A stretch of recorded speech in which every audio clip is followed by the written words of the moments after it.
My brothers and sisters, welcome to episode number 25. Explore with me today about wrath. Wrath remaining or wrath removal? I recommend removal. That's the title today.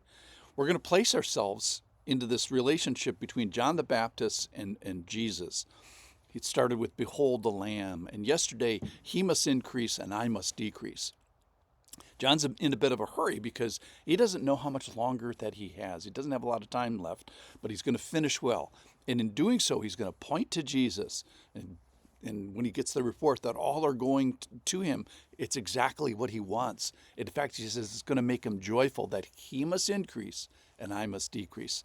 So the greatest man that ever lived, John the Baptist, is nothing in comparison to the one he points to. So the greatest man on earth recognizes and worships true greatness. So he's going to point to one who's greater. So today, as we read the passage, watch for wrath and its removal and how it's removed and who removes it. This is from John chapter 3, I'm going to start in verse 30. "He must increase, but I must decrease.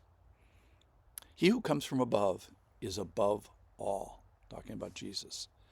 "He who is of the earth belongs to the earth and speaks in an earthly way. He who comes from heaven is above all. He bears witness to what he's seen and heard, yet no one receives his testimony. Whoever receives his testimony sets his seal on this, that God is true.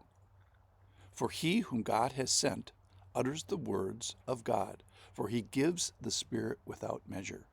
The Father loves the Son and has given all things into his hand. Whoever believes in the Son has eternal life. Whoever does not obey the Son shall not see life, but the wrath of God remains on him." So let's start with wrath here today. The wrath remains. I just was stuck on that concept here today.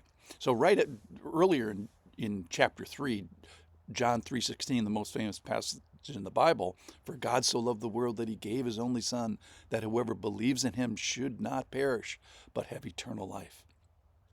Right after that, John 3:18, "Whoever believes in him is not condemned, but whoever does not believe is condemned already, because he has not believed in the name of the Son." So here, echoing our verse 36, "Whoever does not obey the Son shall not see life, but the wrath of God remains on him." I keep picturing this as like this yoke of wrath. So this idea that I'm okay and you're okay, it's not in the Bible. Positionally, you're not okay. Nobody is. We're all in a pickle. We're all carrying the wrath, if you will. The wrath remains. And I kind of picture this as each of us carrying our own wrath for God. Wouldn't it be hilarious if you greet everyone, not how are you? Just say, "Hey, how are you doing today?" Carrying your own wrath.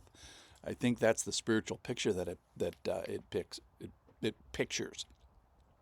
All right, so what will you do about the just God justly punishing just you?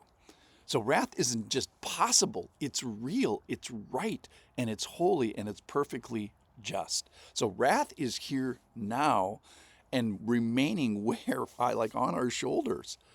Now, let's get the 40,000-foot view of wrath. Someday we are going to worship God for his wrath. I know it sounds crazy because it's righteous. And perhaps the idea that the wrath remaining on you is a salvation moment for you. Like, wait a minute, I stand currently with the wrath of God remaining on me? Yeah, that's what we're saying. But there's more good news in the passage. The passage talks about eternal life. Eternal life is possible. Whoever believes in the Son, verse 36, has eternal life.